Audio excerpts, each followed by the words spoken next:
আপনাদের মাধ্যমে ছাড়া ঘোষণা করা হবে না। আপনারা না মানলে আমরা এখান থেকে একটাও যাবো না।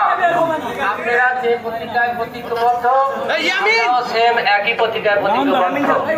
অতএব আমরা যে দাবিগুলো লেখা হয়েছে এই দাবিগুলো মানা হয়েছে কিনা এবং কমিটমেন্ট হয়েছে কিনা, এই সম্পূর্ণ দাবি হয়েছে কিনা ঘোষণার আগে আগে দেখবো যে হচ্ছে কিনা। তারপরে আমরা আপনাদের পাশে যখন বলবে একটা দাবি না করে না সত্যি আপনারা তো রাজি থাকবেন না।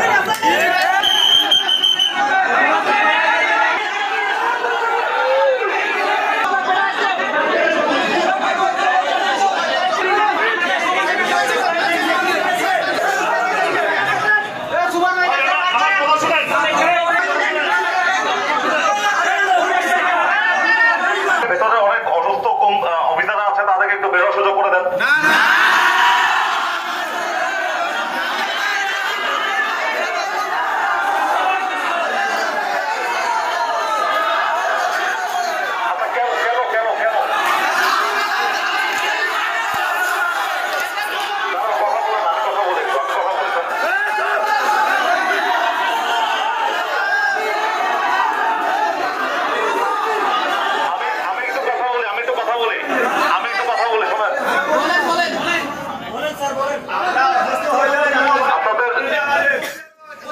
কোম্পানির ম্যানেজমেন্ট কমিটি আপনাদের যারা আপনাদের সমর্থনে নিয়ে গেলাম আমি, তাদের সাথে কথা বলছেন, সঠিক কিনা?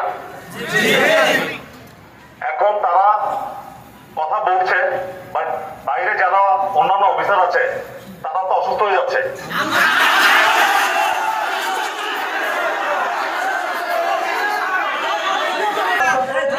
ভিতরে ছিলাম, হ্যাঁ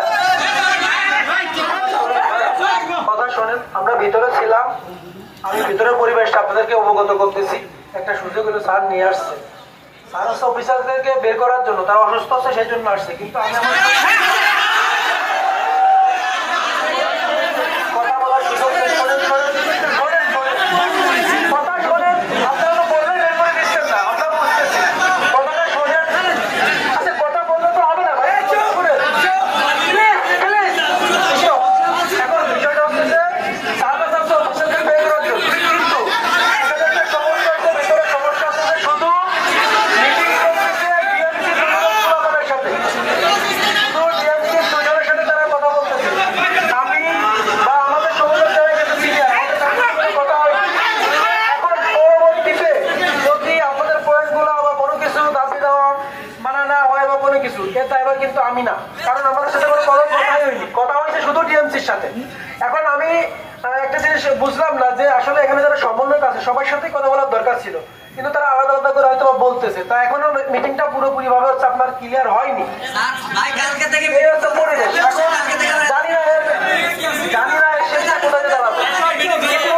কিছু বলতে বরাবর বাবাকে কি এক করে, কিছু বলতে একটু এক করে অল্প কিছু সময়।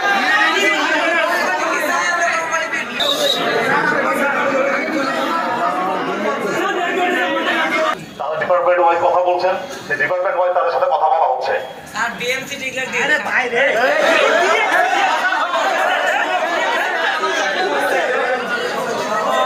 একসাথে দুইটা তিনটা ডিপার্টমেন্টকে একটা টাইমে কথা বলা যায় না, যায়। এই জন্য আমরা আলাদা আলাদা ভাবে সময় নিয়ে প্রত্যেকের সাথে সুন্দরভাবে বিশ্লেষণ করে কথা বলা হচ্ছে। আমি আশা করব সুন্দর সুষ্ঠু সমাধানে আসবে। একটা রিকোয়েস্ট, এমন কিছু করবেন না যেখানে সাধারণ মানুষ, যেখানে একজন মানুষ হিসেবে কেউ কষ্ট পায়, বুঝতে পারছেন? সেটা আপনি হোক, আপনাদের লোকজন হোক, ম্যানেজমেন্ট কমিটির লোকজন হোক, বাইরের লোকজন হোক, আমরা হই যে হই না কেন, এমন কিছু করবেন না যেন সাধারণ মানুষ কষ্টের মধ্যে থাকে।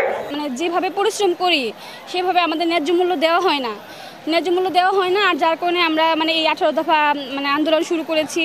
আমাদের জয়েন্ট স্যালারি 8,500 টাকা, কিন্তু এই টাকা দিয়ে আমাদের কিচ্ছু হয় না, আমাদের মানে সংসারে কোনো চাহিদাই পূরণ হয় না। এমনও ছেলেরা আছে ডিএমসি যাদের বউ বাচ্চা আছে, মানে ওদের তো সংসারের খরচ বহন করতে হয়। মানে ওরা এমনও আছে যে মানে সূর্যের মুখটা পর্যন্ত দেখে না। স্যালারির সাথে মানে ন্যূনতম 8,000 টাকা যোগ করতে হবে, আর আমাদের জয়েন্ট স্যালারি করতে হবে 18,000 টাকা। এটা হচ্ছে আর হচ্ছে শ্রমিক সংগঠন গঠন করতে হবে, শ্রমিক ইউনিয়ন সংগঠন। ডিএমসি কোডে যারা আছে ওদেরকে হচ্ছে মানে উইথ পে করে দিতে হবে। ওটা তো উইদাউট পে হচ্ছে 4 মাসে ছুটি দেয়, কিন্তু ওরা হচ্ছে ছুটি কাটায় ঠিক আছে, বাট ওদের মানে পেটা করা হয় না। আমরা চাই শান্তশিষ্টভাবে মানে সুশৃঙ্খলভাবে আমাদের দাবিগুলো আমাদের কোম্পানি মেনে নিক। আমরা গত কয়েকদিন যাবত আমাদের নৈতিক দাবিগুলো নিয়ে আমরা আলোচনা করতেছি, আমরা মালিক পক্ষের সাথে কথা বলতেছি। কয়েকদিন যাবত আমাদের হয়রানি স্বীকার করতেছে। গতকালকে কিছু দাবি মেনে নিয়েছে, কিন্তু আমাদের ডিএমসি স্যালারিটা এখন পর্যন্ত মেনে নেয় নাই। সারাদিন আমরা ওনাদের পিছে লেগে আছি যে আমাদের বলেন কত স্যালারি দেবেন। একবার বলে 2টায় দেবো, একবার বলে 4টায় দেবো। সারাদিন অপেক্ষা করতেছি, দিচ্ছে না। আমরা অবশ্যই দাবি শেষ করেই যাব, আমরা মেনে নিতে হবে। যত লেট হচ্ছে তত আমাদের আন্দোলন আরো তীব্র হচ্ছে। এই চাকরির বয়স থেকে আমার বাস্তব যে অভিজ্ঞতা, এরকম আন্দোলন কখনো হয় নাই। কিন্তু বিভিন্ন ফার্মাসিউটিক্যাল যে আন্দোলন করতেছে, যদি ইনসেপ্ট ফার্মাসিউটিক্যাল তাদের দিক বিবেচনা করে যে আমার কোম্পানিকে রক্ষা করতে হবে, যাদের দ্বারাই আমরা ওষুধ উৎপাদন করি তাদের সুরক্ষার্থে যদি বাইরের দিকগুলো বিবেচনা করতো, সেই ক্ষেত্রে কোম্পানি নিজ ইচ্ছায় যদি প্রত্যেকটা লোককে 5,000 কোটি টাকা যুক্ত করে দিত, তাহলে আজকের এই আন্দোলন কখনো হইতো না। কথা ঠিক আছে? কিন্তু প্রথম দিন যখন আমাদের ক্যান্টিনে শুক্রবার ডাকে বলছে যে এমডি স্যার আসবে, কিন্তু সেখানে এমডি স্যার আসে নাই। ওনার যে যৌক্তিকতাগুলো নিয়ে আসছে, তখন আমাদেরকে বলছে তোমরা কি এদের সাথে একমত? আমরা নীরবতার সাথে ওখানে আন্দোলন করছি, আমরা কেউ কোনো কথা বলে নাই। পরে উনি বলছে যে আপনারা 2-3 জন ব্যক্তি করে দেন, কিন্তু কথা কার সাথে বলবে? এখন যদি আমার প্রোডাকশন ম্যানেজার ওখানে থাকে, আমি তার বিপক্ষে বা তার বাধ্য হয়ে কোনো কথা বলতে পারবো না। আমার মনে যত কষ্ট সবগুলো আমি নীরবে চেপে গেছি। আমরা যদি যৌক্তিকভাবে যে দাবিগুলো দিছি উনি যদি মেনে নেয়, একটা লোক এখানে থাকবে না, সবাই মানে কর্মস্থান ছেড়ে চলে যাবে। এবং আমি কথা দিতেছি, যদি আমাদের দাবিগুলো মেনে নেয়, আমরা এই প্রতিষ্ঠানকে মানে বাংলাদেশের সর্ববৃহত্তরে নিয়ে যাব ইনশাআল্লাহ। আপনারা আমার সাথে সবাই একমত?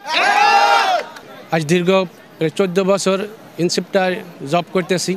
ম্যানেজমেন্ট যারা আছে তারা স্বজনপ্রীতি, যাদের সাথে যাদের সম্পর্ক ভালো, তাদের স্যালারি একটু বেশি বাড়ায় বছর সালে, আর যাদের সম্পর্ক ভালো না তাদের কম বাড়ায়, বৈষম্য রাখে। আমরা চাই সবাই সমান, যে মেশিনি কাজ করে তারও শ্রম যায়, যে প্যাকেজিং কাজ করে তারও শ্রম যায়। সমতলে আমরা চাই যে কোম্পানি সমাজ চোখে দেখুক, কিন্তু কোম্পানি তা দেখে না। আমার মা বাবা আছে, তাকে দিয়ে আমার দিন চলাই কষ্ট। ডিএমসি আমাদের প্রথম দাবি 1 বছরে কোড দিতে হবে এবং 2 বছরের মাথায় আমাদের পার্মানেন্ট করে নিতে হবে। ইন কেস ফ্যাক্টরিতে কোনো সমস্যা ঘটলে বা অ্যাক্সিডেন্ট ঘটলে সেটা আমাদের কোম্পানি অ্যাকশান নেয় না এবং চিকিৎসার কোনো বিল বহন করে না। এবং যতক্ষণ পর্যন্ত আমাদের দাবিগুলো না মানবে এবং ততক্ষণ পর্যন্ত আমরা আজকের এই আন্দোলন থেকে, যদি আমাদের রাতও শেষ হয়ে যায়, তবু আমরা ঘরে ফিরবো না। আমরা আমাদের যৌক্তিক দাবি নিয়ে এখানে আসছি। প্রথমত আমাদের এই আন্দোলনের জন্য কারোর জন্য চাকরিচ্যুত না হয় সেই বিষয়ে এমডি স্যারকে কনফার্ম করতে হবে আমাদেরকে। এবং আমরা যারা ডিএমসিতে আছি, আমি প্রায় 5 বছর চাকরি করতেছি, আমার কোনো বেতন 1 টাকা বেতন বাড়ি নাই। অথচ কোম্পানির রুলসে আছে 1 বছরে পেরুলে তার 2 বছরে পার্মানেন্ট, এবং 1 বছর পরে 6 মাস পরে আমার 5% বুঝে দিতে হবে। কোম্পানি কিছুই করতেছে না। কোম্পানি কি করতেছে? কোম্পানির কাছের লোককে, অ্যাডমিনের লোককে 6 মাস হচ্ছে না পার্মানেন্ট করে নিচ্ছে, তাহলে সব সুযোগ সুবিধা দিচ্ছে, তার বাচ্চার সুবিধা দিচ্ছে। আমরা কেন পাচ্ছি না? এখন আমাদের যার এক বাচ্চা আছে তার 3,000 দিতে হবে, যার 2 বাচ্চা আছে তার 5,000 দিতে হবে।